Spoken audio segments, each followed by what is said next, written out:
예, 오늘은 제가 제목을 이렇게 했죠. 여자는 조용히 배우라고? 예. 여자는 조용히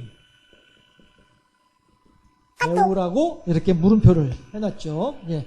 과연 이게 맞는 말일까? 예. 여기서 중요한 것은 이제 조용히 하는 것이겠죠. 잠잠하라 라고 하는 것이죠. 그 다음에 배우라고 이 말은 주도하지 말아라, 순종하라 라고 하는 의미가 되죠. 예. 그 다음에 여기는 이제 남자가 아닌 여자로 제한하고 있는 내용이 되는 것이죠. 그래서 왜 하필이면 여자냐 말이야. 예. 그리고 또 왜 여자들은 왜 아무 말도 하면 안 되는 거지? 왜 조용히 해야 되지? 그리고 또 여자는 뭐 그럼 배우라고? 그럼 평생 배우란 말이야? 그럼 주도하지 말고 이끌지 말고 주관하지 말고 뭐 순종만 하라고? 2등만 하라고? 1등 하지 말고 2등만 하라고 평생 동안? 이런 의미가 되잖아요. 그렇죠? 예. 그런데 이제 본문에 보게 되면은 2장에서 11절에 보면은 여자는 일체 순종함으로 조용히 배우라. 그렇죠? 여자는 일체 순종함으로 조용히 배우라. 이렇게 돼 있잖아요. 그렇죠? 일체라고 하는 말은 절대, 반드시 이런 의미가 들어있는 것이죠. 네. 이 11절에서 이렇게 얘기를 하고 있단 말이에요. 사도 바울, 이거 요즘으로 말하면요, 아주 못된 그런 남자예요, 바울이. 그렇죠? 그렇게 해석이 될 수밖에 없는 상황이란 말씀이에요. 그런데 제가 이제 제목을 이렇게 정해놓은 것은 오늘 본문에 대해서 우리가 다시 한번 볼 수 있도록 주의를 환기시키기 위해서, 그래서 이제 이렇게 제목을 정해본 것이고요. 자, 그러면 저는 이제 여러분들한테 이게 아니다 라고 하는 것을 설명해 드리고 싶은 거예요. 오늘 본문에서는 이걸 얘기하는 게 아니다. 우리가 얼핏 본문을 볼 때에는 이 내용인 것처럼 보이지만 실은 그렇지가 않다. 이걸 먼저 말씀드리고 싶은 거예요. 자, 우선 첫 번째, 디모데전서 2장 전체는 무엇을 의미하고 무엇을 가르치고 있나요? 제가 지난주에도 그런 말씀을 드렸습니다만은 우리 성경에서는요, 각 장 위에 그 장에 대한 성격을 이야기하는 그 장의 내용을 대표하는 그러한 말들이 한 번씩 적혀 있죠. 그리고 그 말들을 성경 말씀만큼이나 절대적으로 신뢰할 것은 아니지만, 그러나 성경을 읽어감에 있어서 우리 신앙의 선배들은 이 부분을 이 관점에서 읽었구나 라고 하는 그러한 일종의 가이드처럼 보시면 그 또한 틀림이 없다. 크게 벗어나지 않을 것이다. 이런 말씀 드린 적이 있었죠. 그랬을 때에 이에 대한 내용은 뭐라고 되어 있습니까? 기도에 대한 가르침이에요. 기도에 대한 가르침. 그렇죠? 2장은요, 기도에 대해서 이야기하고 있는 장이 2장이에요. 네. 그러면 여자는 조용히 배우라. 이 말을 어디에 붙여서 이해를 하는 것이 맞느냐 하면은 기도와 붙여서 이해를 하는 것이 맞다라고 하는 거예요. 기도라고 하는 것이 단지 눈을 감고서 자리에 앉아서 자리 차지하고 앉아서 거기서 이렇게 하는 이것만이 기도가 아니라는 거예요. 우리들이 살아가는 모든 생활 속에서 이미 기도는 이루어지고 있다. 어떻게 할 때요? 주와 같이 하는 것 즐거운 일 아닌가 라고 할 때에 그 주와 같이, 여기에서 이미 기도는 이루어지고 있는 거예요. 주님 따로 나 따로가 되면 그건 기도가 아니에요. 그런데 주님과 함께 길을 걸어간다, 여기에서부터 이미 기도는 시작되는 거예요. 이것이 보편적인 의미에서의 기도란 말씀이에요. 우리가 일반적으로 알고 있는 기도, 그 또한 물론 기도이지만 생활 속에서의 넓은 의미에서의 기도를 생각을 해보면 그 또한 기도의 한 부분이다라고 하는 거예요. 그러니까 대천덕 신부님 같은 경우에는, 예수원의 대천덕 신부님 같은 경우에는 삶이 기도고 기도가 삶이다, 노동이 기도고 노동이 삶이다, 노동이 기도다, 이렇게 가르친단 말씀이에요.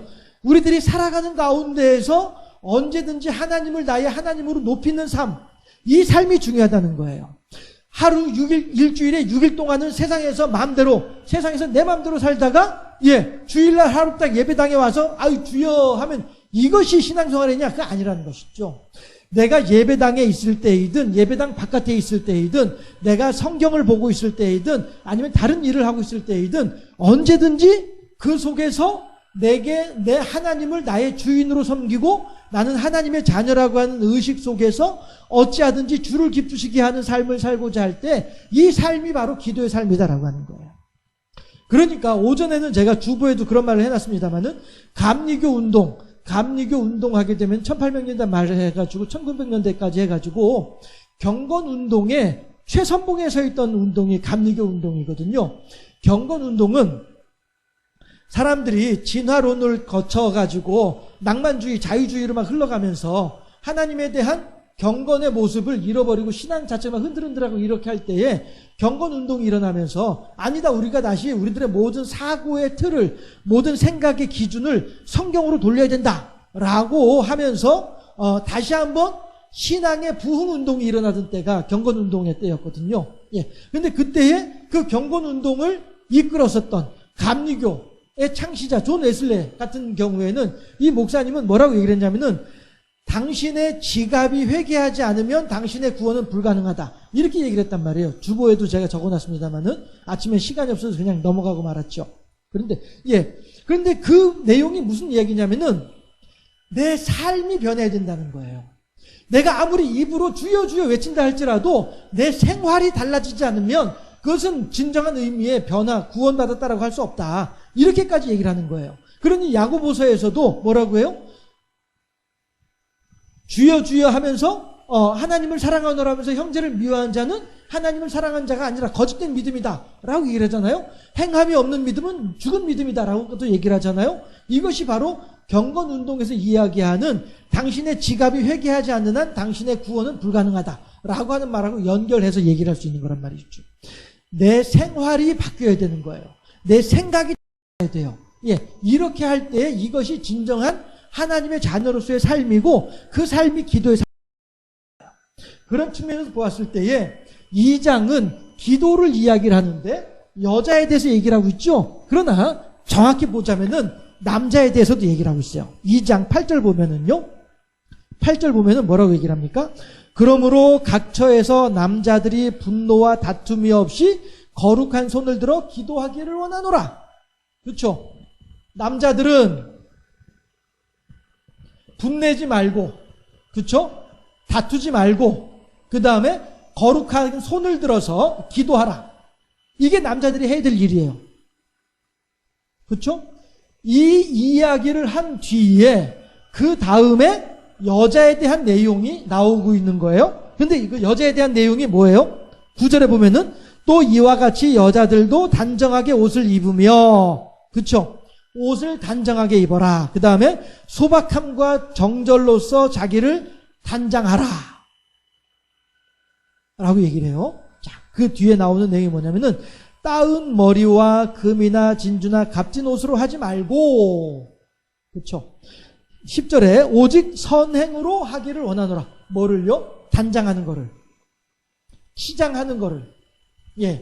여성들이 미를 추구하는 것은 그걸 욕할 것은 전혀 아닙니다. 여성들이 미를, 아름다움을 추구하는 것은 좋은 일이죠. 그리고 뭐라고 표현을 할까요? 제가 이제 상담 심리를 배운 사람의 입장에서는 여성이 미를 추구하는 것은 정신적으로도 정서적으로 안정되어 있다라고도 얘기를 할 수 있어요. 여성들이 아름다움을 추구하는 것은 매우 좋은 일이에요. 그러나 아름다움의 기준, 아름다움의 가치를 어디에 두느냐, 이 점은 우리가 좀 생각해 볼 필요가 있다는 것이죠. 그랬을 때에 성경에서는 무엇을 가지고 아름다움이라고 가르쳐주고 있느냐 하면은 우리가 막 요란 걸치고 막 칠하고 뭐 이렇게 해가지고 그래가지고 아름다움을 추구하는 것이 아니고, 실은 더욱더 의미의 아름다움이라고 하는 것은 단정함 속에서, 그렇죠? 남자들은 분을 내지 않고 다투지 않고 거룩한 손을 들어서 기도하는 것이 단정함이고요. 여성들은 옷차림과 행동거지의 단정함을 통해서 우리 그러한 아름다움을 추구해야만 하겠다라고 한 것인데, 자 10절에 보니까 오직 선행으로 하기를 원하노라. 여기까지 제가 읽었죠. 그 뒤에 보면 뭐라고 나오냐면은 이것이, 그렇죠? 이것이 한다 하는 자들에게 마땅한 것이니라. 여자나 남자나 이렇게 하는 것이 하나님을 경외한다 라고 말하는 사람이라고 한다면은 당연히 마땅히 그렇게 해야 된다라고 하는 거예요. 이 10절 하반절 말씀은 여자에게만 해당되는 내용이 아니고요, 남자와 여자와 같이 해당되는 거예요. 이 사람들은 어떤 사람들이에요? 하나님을 경외한다 하는 사람들이에요.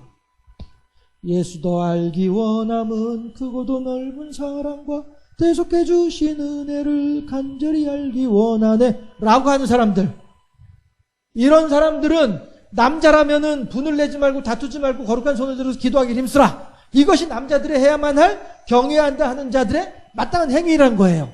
또한 여성들은 거추장스러운 어떤 이런 것으로 할 것이 아니라 단정한 마음가짐과 행동거지로 하나님을 경외한다 하는 사람의 마땅히 행할 바를 행하라라고 하는 거예요. 이것이 다 어디에 해당되는 거예요? 기도에 해당되는 거예요. 왜냐하면 나의 주인이 누구예요? 내 인생의 주관자가 누구예요? 돈이에요? 아니잖아요. 저 불국 사이에 있는 저 아저씨들이에요? 아니잖아요. 나의 주인은 누구예요? 오직 하나님이잖아요. 그렇죠? 그러니 나의 주인 하나님은 내가 교회에 있을 때에도 나의 주인 하나님이시고, 내가 잠잘 때에도 나의 주인 하나님이세요. 내가 화장실에 앉아서 볼일 볼 때에도 나의 주인 하나님이시고요, 열심히 뭔가 먹을 때에도 나의 주인 하나님이세요. 나의 주인 하나님은 24시간 나의 주인 하나님이에요. 해서 하나님을 경외하는 사람들이라고 한다면은 마땅히 이렇게 해야만 한다는 거예요. 이건 아니지. 이거죠. 이렇게 해야 된다는 거예요. 이것이 기도란 것이죠. 해서 하나님께서는 우리들에게 그런 측면에서 우리들의 삶의 모습이, 삶의 자세가 어떠해야만 할 것이냐, 이 부분을 지금 사도 바울을 통해서 가르쳐주고 계시는 거예요. 자, 그러면 좀 더 심각한 부분으로 한번 들어가 보도록 하실게요. 자, 11절에 보니까 뭐라고 해요? 이 부분이 11절에 나오지요. 여자는 일체 순종함으로 조용히 배우라. 그렇죠?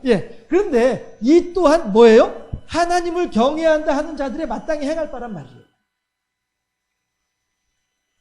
이상하네.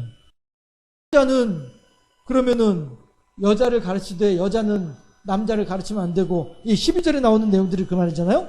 여자가 가르치는 것과 남자를 주관하는 것을 허락하지 아니하노니 오직 조용할지니라 라고 한다는 말씀이에요. 야, 이거 봐라, 이거 왜 이래? 뭐 이런 게 다 있어 라고 생각되는 분들 계실 거예요. 또 희한하네, 뭐 하나님이 그렇게 하셨을까? 이렇게 생각하는 사람들도 있을 수 있을 거고요. 자, 그런데 그 부분을 제가 이제, 이 기도에 대한 내용으로 이렇게 이제 일단 10절까지 해서 설명이 됐죠. 하나님을 경외한다 하는 자들로서는 마땅히 해야 될 일이 이 일이다라고 하는 거예요. 자, 그랬을 때에 분명히 이건 이제 지워버리죠. 남자에 대한 내용하고 여자에 대한 내용이 달라요. 그렇죠? 남자는 분내지 말고 다투지 말고 거룩한 손을 들어서 기도하기를 힘쓰라고 하는데, 여자는 뭐라고 해요? 치장하지 말고, 그렇죠? 단정함으로 행동하라는 거예요. 그냥 단정까지만 쓰죠. 이렇게 얘기를 하고 있어요. 남자에 대해서 요구하는 바가 다르고 여자에 대해서 요구하는 바가 달라요. 혹은 기대하는 바가, 남자에 대해서 기대하는 바가 이거고 여자에 대해서 기대하는 바는 이거란 말씀이에요. 이게 달라. 그런데 그 뒤에 이어서 나오는 내용이 11절 12절에서 여자들은 순종함으로 조용히 배우면서 지내라는 거예요. 남자를 주관하지 말고 남자를 가르치지 말고 그렇게 하라는 거예요. 이 부분을 이제 다시 한번 생각을 해봅시다. 여기에서는 배경이 필요해요. 배경. 어떤 배경이냐면은 사회 문화적 배경. 저는요, 사회 문화적 배경이라고 하는 것이 필요합니다. 자, 이게 무슨 내용이냐면은 성경이 구약 성경은 물론이고 신약 성경도 쓰이던 그 당시 성경이 글씨로 쓰여지고 그리고 또 하나님의 말씀을 가르치고 하던 그 당시에는 제가 이렇게 한번 말씀을 드려볼게요. 보통 이제 우리가 얘기하기를 그건 아니구나. 자, 어떻게 표현을 해야 될까?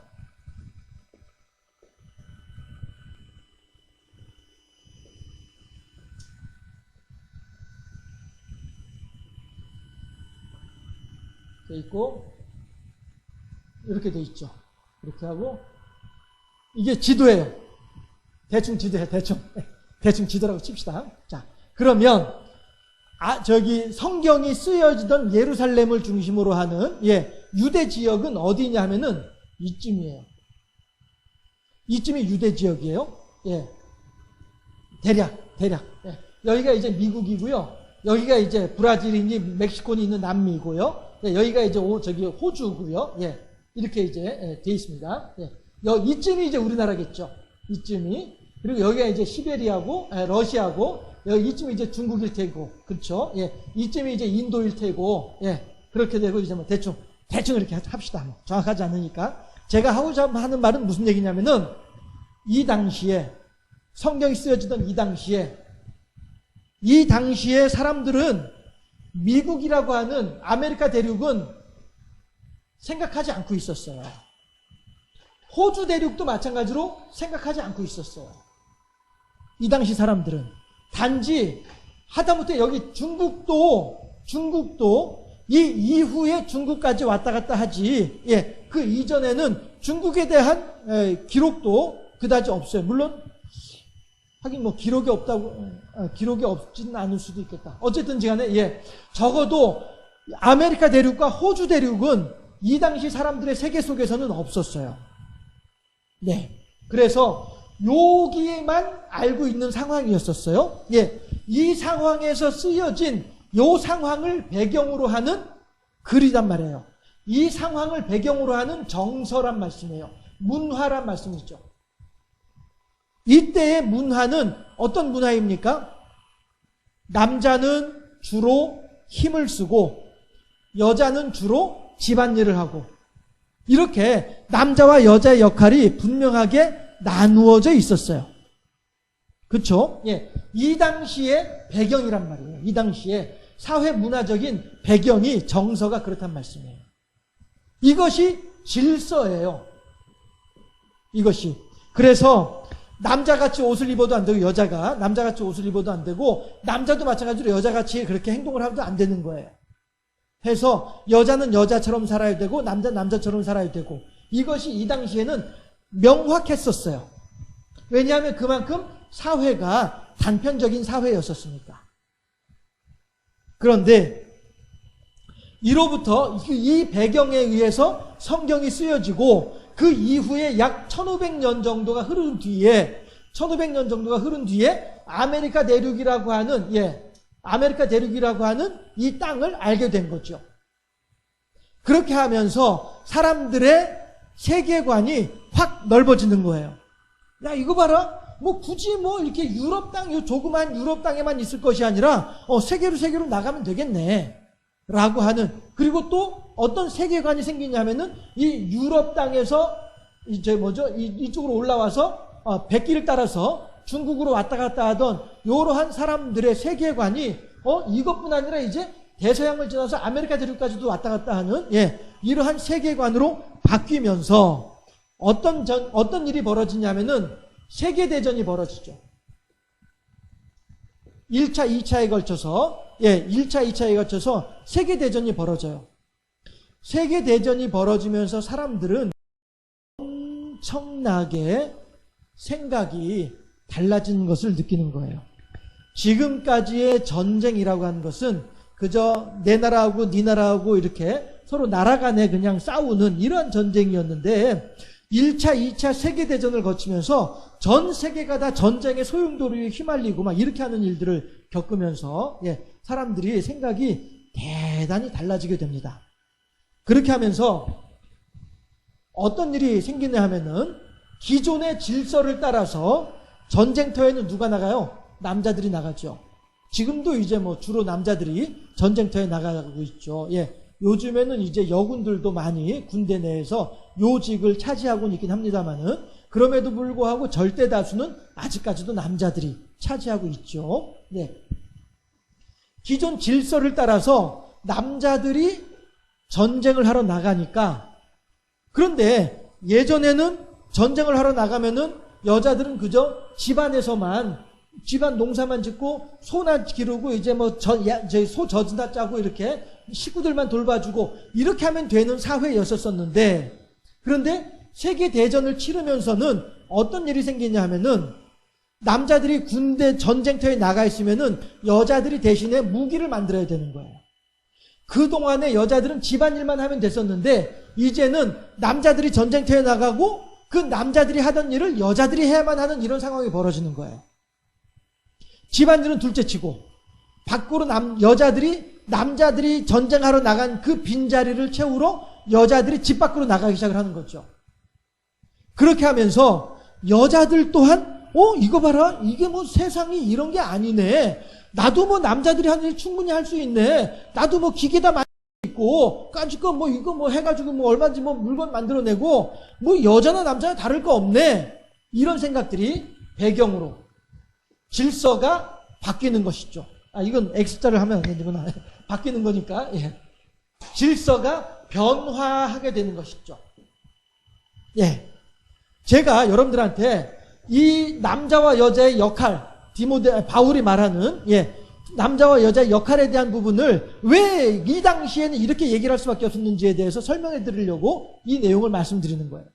결국 그렇게 해서 여성들이, 예, 남성의 고유 영역으로 여겨지던 그 분야에 많이 여성들이 들어오게 돼요. 그렇게 하면서 이제 남성들은 이제 전쟁이 끝났으니까 다시 내 자리로 돌아왔는데 와보니까 어떻게 해요? 여성들이 그 자리에다 차지하고 있거든요. 네, 그래서 전쟁 끝나고 난 직후에 남성들이 들어와가지고서는 여성들을 다시 몰아냈어요. 그리고 남성들이 그 자리에 들어와 앉아 있었어. 그랬는데 한번 경험을 하고 보니, 여성들이 한번 경험을 하고 보니 나 다시는 그러한 억압된, 제한된 집안 살림이나 하는 이 세계에서 나는 머물러 있고 싶지 않다라고 하는 생각들이 이제 펼쳐지게 되는 것이죠. 그렇게 해서 미국에서 우리가 이제 민주주의의 가장 선진국이라고 생각되는 곳이 미국이잖아요. 근데 그 미국에서조차도 여성에 대한 여성은 투표권이 없었어요. 흑인들은 물론이고 백인 여성들도 투표권이 없었어요. 어느 때 백인 여성들에 대한 투표권이 생기느냐 하면은 1943년인가 뭐 47년인가 아무튼 전에 요 어간이에요. 예. 요쯤에 비로소 백인 여성들, 흑인 여성도 아니고요, 백인 여성들에 대한 투표권이 이때 생겼어요. 민주주의의 가장 선진국이라고 이야기를 하는 미국에서조차도 남자와 여자에 대한 차별이 그렇게 심했었어요.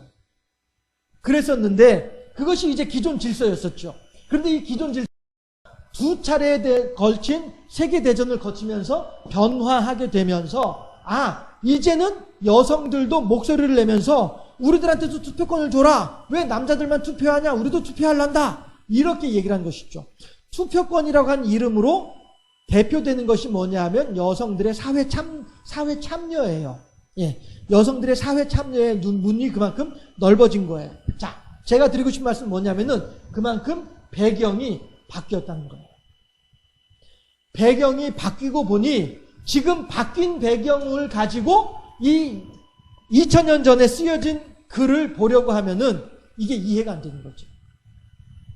그렇죠? 예. 그 측면에서 우리가 본문을 봐야 되고요. 거기에 배경이 있고 또 하나가 뭐냐면은 역사예요. 그 역사가 뭐냐면은 13절에 이는, 여기서 말하는 이는이 뭡니까? 앞에 11절 12절 이야기죠.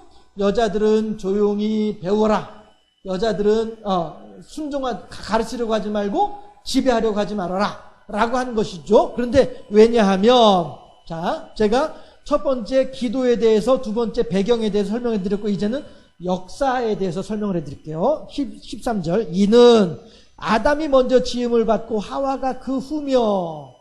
그렇죠? 누가 먼저 지음을 받았어요? 아담이 지음을 받았죠. 그리고 하와는 아담의 뭐로요? 돕는 배필로. 그렇죠? 돕는 배필로 지음을 받았습니다. 이게 역사예요. 예. 그 다음에 14절에서는 아담이 속은 것이 아니고 여자가 속아 죄에 빠졌다. 무슨 얘기예요? 사탄, 뱀에 의한 유혹, 선악을 알게 한 나무 열매를 먹었던 그 과정을 얘기하는 거죠. 그렇죠? 13절에서는 창조에 대해서 얘기를 하고요. 창조의 순서를 얘기를 하고요. 14절에서는 타락의 순서를 얘기를 하고 있어요. 그렇죠? 창조는 남자가 먼저, 타락은 여자가 먼저. 이 얘기를 하고 있는 거예요. 이 역사적인 그 상황을 얘기를 하고 있는 거예요. 자, 이 또한 왜 이렇게 역사가 이루어졌겠느냐 하게 되면 여기에서는 하나님의 말씀에, 이거는 남성과 여성을 이야기하는 것이 아니에요. 그 당시에 역사가 어떠한지를 얘기를 하는 거예요. 했을 때에 하나님께서 먼저 남자를 지어서 창조를 하시고 그 남자의 갈빗대를 뽑아서 여성을 창조하셨다 라고 역사적으로 이야기를 하고 있죠. 그리고 여성은 따라서 남성의 돕는 배필로 지음을 받았다 라고 얘기를 하고 있죠. 그런데 그 여성이, 그러니까 하와가 아담을 돕는 배필로의 자리에 잘 있었느냐, 돕는 배필로스의 역할을 잘 했느냐? 아니란 말이에요. 돕는 배필로스의 역할을 하는 것이 아니라 도리어 타락시키는 역할을 했단 말이에요. 그렇죠? 이 과정, 이 역사를 통해서 또한 바울은 여자는 잠잠히 남자를 지배하지 말고 남자로부터 가르침을 받고 순종하라 라고 하는 말을 그래서 하는 거란 말씀이죠. 역사적인 배경을 통해서. 이것은 다시 말하면 여자들로 하여금, 그러니 여자들은 죽을 때까지, 혹은 여자들은 천국에 가서조차도 남자들의, 그러니까 모든 하와라고 표현할 수, 아니 하와는 뺍시다. 남자와 여자로 얘기를 합시다. 해서 모든 여자들은 죽어서까지도 자기 남편을 그렇게 돕는 배필로, 아니 죽어서가 아니라 천국에 가서도 영생을 하면서도 그렇게 돕는 배필로서 남성들을 천국에서조차도 그렇게 보좌해야만 하는, 보필해야만 하는 그런 역할이냐, 이걸 얘기하는 것이냐, 그건 아니라는 것이죠. 무슨 얘기냐면은 여기에서 역사적으로 말하는 창조의 순서는 남자 먼저 여자가 나중에, 그 다음에 타락의 순서는 여자 먼저 남자가 나중에, 요 역사 속에서 남성과 여성을 이야기하는 것이 아니고 하나님의 말씀에 누가 더 직접적으로 가 있느냐, 하나님의 말씀에 누가 더 앞서가 있느냐, 이걸 얘기하는 거란 말이에요. 선악을 알게 한 나무 열매를 먹지 말라고 하는 가르침은 남자가 받았어요. 아담이 받았어요. 하와가 받은 거 아니에요. 그 말씀은 아담이 하와에게 전해주었을 뿐이죠. 그렇죠? 누가 더 하나님의 말씀에 가까이 있습니까? 에덴 동산에서는 아담이 더 가까이에 있었어요. 그렇죠? 그러니까 하나님께서도 아담에게 나타나실 때에도 하와가 선악과 열매를, 선악을 알게 한 나무 열매를 먹었을 때에는 하나님은 잠잠하셨어요. 그럴 수 있지 뭐. 너는 내 말을 직접적으로 받지 못했으니까 그럴 수도 있지. 이렇게 해석할 수 있는, 이렇게 생각해 볼 수 있는 거예요. 성경에는 정확하게 그런 해석으로 쓰여 있지는 않지만, 성경에 있는 내용들을 볼 때에 그렇게 우리가 이해를 할 수 있겠다라고 하는 거예요. 해서 여자 하와, 그래, 나는 너에게 직접 얘기를 하지 않았지. 내가 직접 얘기한 건 아담이니까. 그러니까 여성에게는 책임이 없어요. 하와에게는 책임이 없어요. 선악을 알게 한 나무 열매를 먹는 그 순간에도 하나님은 그에게 어떤 책임도 지우지 아니하시는 거예요. 다만 하와가 하는 말을 들으면서 아담이 그럴까 하고서 이렇게 쓱 먹는 그 순간에 이미 아담은 책임을 지게 되는 거예요. 그 책임을 지는 것이 뭐예요? 눈이 밝아져서 벗은 줄을 알고 부끄러워하더라. 여기서부터 이미 아담으로서는 하나님의 말씀을 직접 받은 자로서 직접 하나님의 말씀을 어기게 됨으로써의 그 결과를 감당하기 시작을 하는 거예요. 그리고서는 심지어는 하나님께서 동산선을 할 때 나타나셔서 거느시니까 하나님의 눈을 피해서 숨어버리고 마는 거예요. 이게 책임을 짓는 자의 모습인 것이죠. 그리고 그 책임은 뭐예요? 나를 더욱더 힘들게 만드는 책임이 되는 것이죠. 죄의 결과니까. 그렇죠? 하나님을 떠나서 지가 어떻게 살 건데? 하나님을 피해서 지가 어떻게 살아갈 건데? 그럼에도 불구하고 하나님을 피할 수밖에 없도록 만드는 것. 이것이 책임을 지는 모습이란 말이에요. 그러니 우리들은 결국에는 책임질 일을 만들면 안 되겠죠.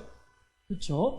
하나님의 은혜와 하나님의 사랑 안에서 하나님을 향해서 거리낄 만한 일을 만들면 안 되겠죠. 그런 원이로되 육신이 연약한 것이 우리 인생들인지라 물론 많이 깨지고 넘어지고 하긴 합니다만서도 어쨌든 역사적인 배경이 그렇더라라고 하는 거예요. 해서 여기서는 우리가 남자나 여자냐 이걸 따질 것이 아니라 하나님의 말씀 앞에 누가 더 가까이에 있느냐, 누가 더 하나님의 말씀에서 멀리 있느냐, 요 순서를 가지고 얘기를 해야 될 필요가 있다는 말씀이죠. 그러니까 제가 지금 얼른 어느 성경인지 기억이 나지 않습니다만은 너희는 말씀을 가르치는 자와 모든 좋은 것을 함께하라. 그렇게 바울이 권면하고 있잖아요. 말씀을 가르치는 말씀을 가르치는 자와 모든 좋은 것을 함께하라. 이 말이 뭡니까? 바로 이거죠. 자, 여기에 이제 하나님께서 계시고요. 자, 그 다음에 여기에 이제 아담이 있고요. 그리고 여기에 하와가 있습니다. 자, 그러면 아담은 하나님과 1대1 직통계시, 이른바 직통계시를 받는 사람이 아담이에요. 그렇죠? 그리고 그 아담이 받은 직통계시를 하와에게 전달하고 있죠. 그렇죠? 그러면 하와는 아담을 통해서 하나님의 것을 받고 있죠. 그러니 모든 사람들은 말씀을 가르치는 자와 모든 좋은 것을 함께하라. 이 말은 다시 말하면 하나님 말씀에 대한 순종과 경배와 어떤 아멘의 의미를 담고 있는 거란 말이죠. 그래서 말씀을 가르치는 자와 모든 좋은 것을 함께하라 라고 그렇게 우리들에게 권면하고 있는 거란 말씀이죠. 누구든지 아담이 될 수가 있고 누구든지 하와가 될 수가 있는 거예요. 여기에서는 단지 남자와 여자로만 나눌 것이 아니라는 거예요. 정말로 해서 남자와 여자로 나눈다고 한다면은 천국에 가서 그러면 어떻게 할 건데?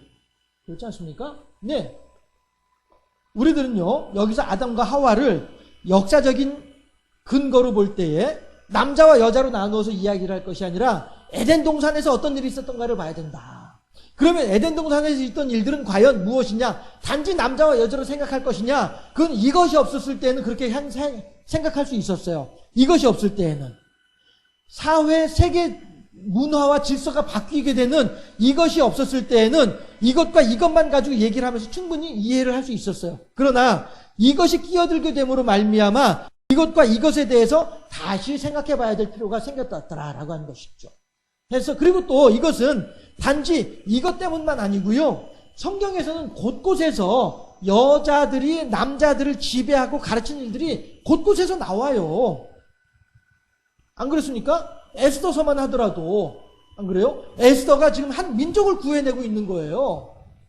한 여인이 나는 아무것도 할 수 없는데요? 라고 생각하던 여인이 민족을 구해내는 일을 하고 있는 거예요. 예수님을 누가 낳았어요? 마리아가 낳았잖아요. 그 마리아는 뭐라고 합니까? 주의 계집종이오니 주의 뜻대로 되어지이다. 이 말은요, 처녀가 임신을 해도 할 말이 있다. 이건 우리나라 생각이죠. 우리나라의 말이죠. 유대인들에게 있어서는 처녀가 임신을 하면 돌 맞아 죽을 일이에요. 그럼에도 불구하고 하나님께서 가브리엘을 통해서 내가 너의 몸에 내가 생명을 잉태하겠다라고 하니까 주의 계집종이오니 주의 뜻대로 되어지이다. 내가 죽고 사는 건 다 하나님의 손에 달린 것이니 하나님이 알아서 하세요. 순종이란 말이에요. 내 목숨을 걸고 순종하는 모습이라고죠. 그런 얘기죠. 그런데 어리석은 요셉은 이런 일을 알지 못하니까 그냥 조용히 끊으려고 하는 거예요. 예, 파혼하려고 하는 거죠. 파혼해봐. 그러면은 점점 마리아 배는 불러올 것이고, 파혼을 하면은 남편도 없는 여인인데, 당연히 돌맞아 죽을 일이죠. 그러니 가브리엘이 다시 가가지고, 야, 요셉아,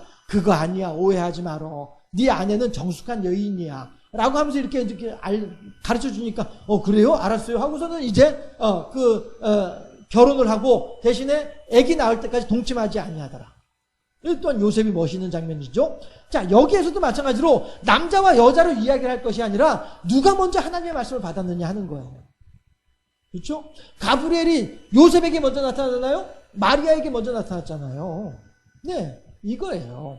해서 하나님께서는 이미 구약 성경에서 곳곳에서 이미 남자와 여자에 대한 구별, 남녀 차별에 대한 내용들을 이미 다 없애놓고 계셨어요. 예, 없애놓고 계셨는데, 다만 그것을 종합적으로 해석할 줄 모르던 사람들, 남자 중심의 세계 질서 속에서 살던 사람들이다 보니 굳이 그런 거 이렇게 중요하게 생각하지 않고 다들 조용해! 여자들 다 조용해! 이렇게 하면서 살던 사람들이었단 말이죠. 그러나 시대의 흐름을 따라서, 시대의 변화를 따라서 질서도 달라졌단 말이에요. 그러니 이제는 이 부분을 가지고 이것과 이것을 다시 봐야 될 상황이 된 거란 말이죠.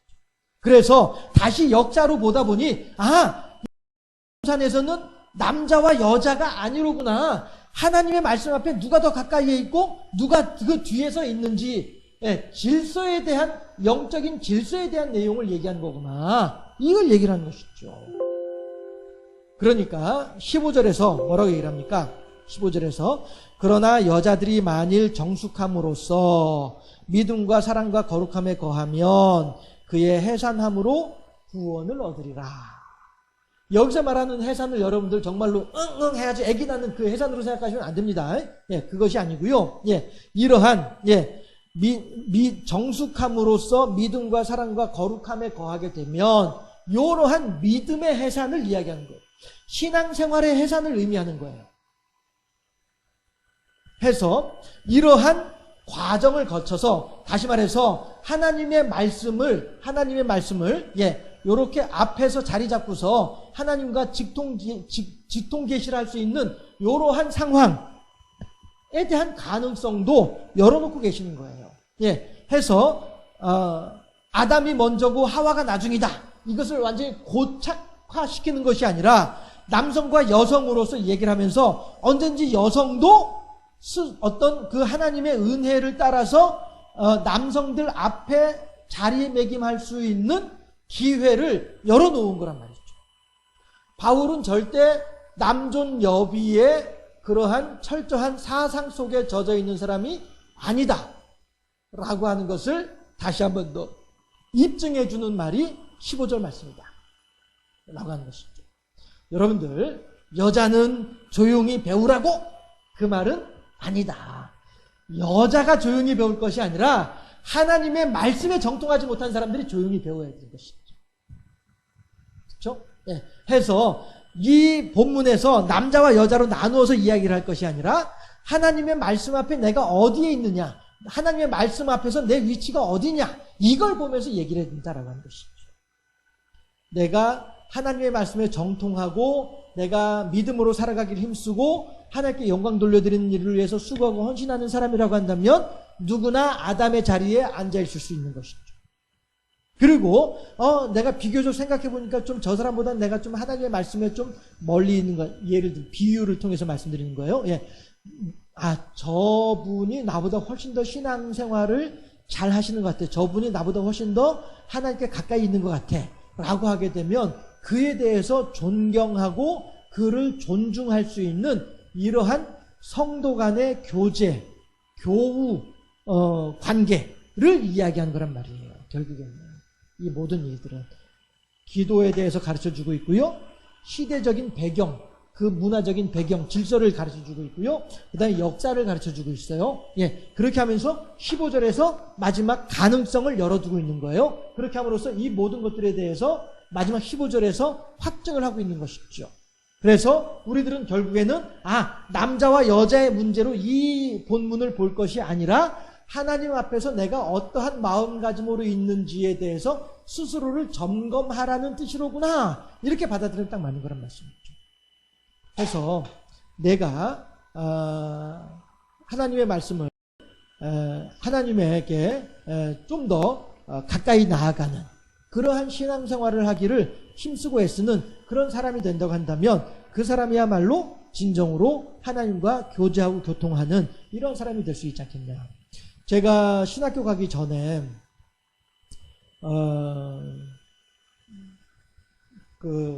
그냥 이름을 그냥 설명하기 좋게 이름을 얘기를 하죠. 예.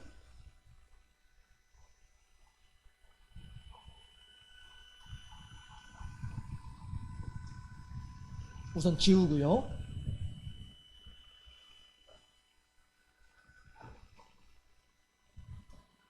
제가 이제 신학교 가던 당시에 다니던 교회가 있었는데 그 교회가 전체 교인이 한 50여 명 정도 되는 그런 교회였었어요. 그랬는데 제가 신학교에 합격을 하고 난 뒤에 목사님한테 목사님 이제 합격했어요 라고 했더니 그래 그럼 신학생들 다 모아봐 이러더라고요. 그래서 왔더니 저까지 19명이 모였었어요. 신학생들이 저까지 19명이 모였어요. 이 중에는 그 교회 전임 전도사님도 있었고요. 그 다음에 저희 목사님의 그 비서 역할을 하는 그러한 이제 그런 뭐라고 표현을 해야 될까? 행정 직원도 있었어요. 행정 직원도 우리 신학교 선배였었어요. 그리고 교육 전도사도 있었고요. 그리고 이제 나머지 사람들은 다 이제 다른 교회에서 전도사 생활하다가 전도사 사임하고 이 교회에 이제 교인으로 등록하는 그런 일들이 있었었죠. 그렇게 해서 이제 19명이 모였었어요. 이 중에 이제 제가 이제 제일 막내였었죠. 마지막에 이제 제가 이한웅이가 이제 있었죠. 그랬는데 이 중에 교육 전도사 이분이 이승배라고 하는 분이었었어요. 그렇게 하고 이 신학생들 중에 홍환희라고 하는 사람이 있었어요. 그런데 이 사람이 이제 저를 이제 멘토링을 해주었었어요. 그랬는데 이 홍환희라는 사람이 저한테 뭐라고 얘기를 하냐면은 한웅 형제 이승배 전도사님하고 기도원에 한번 좀 같이 다녀와 보세요. 이렇게 얘기를 해요. 이 사람하고 저하고 이제 동갑이었거든요. 그런데 이 사람은 그 당시에 집사였고 저는 이제 청년이었고. 그런데 이 홍한희 집사가 저한테 이승배 전도사님하고 기도원에 한번 같이 다녀오래요. 왜요? 그랬더니 가서 그분과 24시간 같이 지내면서 그분을 좀 배워보시면 좋을 것 같아요. 이렇게 얘기를 해요. 그분이 어떻게 걸음을 걷는지, 그분이 어떻게 신발을 벗고 방으로 들어가는지, 잠잘 때는 어떻게 자고 있는지, 그분과 이야기를 할 때 그분의 얼굴 표정은 어떤지. 제가 어제 일처럼 생생하게 기억이 나요. 이 홍한희 집사가 저한테 했던 말이. 그런 내용들을 한번 좀 배워보세요. 이렇게 저한테 얘기를 한 적이 있었거든요. 그런데 저는 그때 무슨 그런 쓸데없는 소리를 하고 있어. 그래가지고 안 갔지요. 결국에는 이 이승배 전도사님과 같이 기도원을 가지를 않았죠. 그 뒤에 생각을 해보면은 맞다. 내가 그때 그 홍집사 말처럼 그렇게 했어야만 하는 건데 하는 그런 생각을 할 때가 있습니다. 제가 왜 이 말씀을 드리느냐 하면은 하나님과 아담과 하와에 대한 관계를 여러분들한테 말씀드렸죠? 해서 하와는 무릇 말씀을 증거하는 자, 말씀을 가르치는 자와 모든 좋은 것을 함께 하라.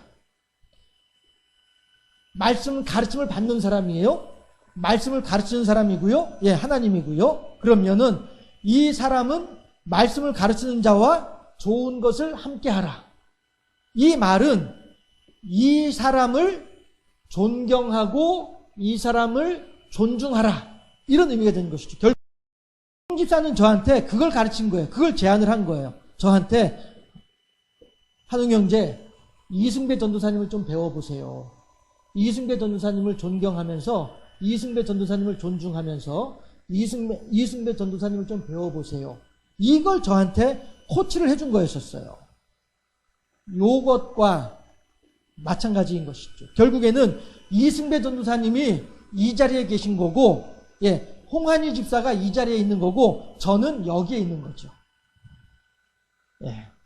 이렇게 했을 때에 저는 교만하여서 홍 집사 말도 안 듣고 이승배 전도사님도 존중하지도 않고 뭐 이러고 이제 내가 직접 하나님께 가겠다 이렇게 이제 하는 것이죠. 물론 그것도 뭐 틀린 말은 아니긴 합니다만은 하나님께서 우리들에게 성도의 교제라고 한 측면에서는 충분히 이해가 될 수 있는 그런 부분이다 라고 하는 내용을 여러분들한테 말씀을 드리고 싶어요. 그래서 15절에서 그러나 이 여자들이라고 하는 말은 이렇게 뒤편에 있는 사람들이 이런 의미로 이해를 하면 딱 맞는 것이죠. 만일 정숙함으로써 믿음과 사랑과 거룩함에 거하면 그의 신앙이 성장해서 여기까지 오게 되면 이런 의미가 되는 것이죠.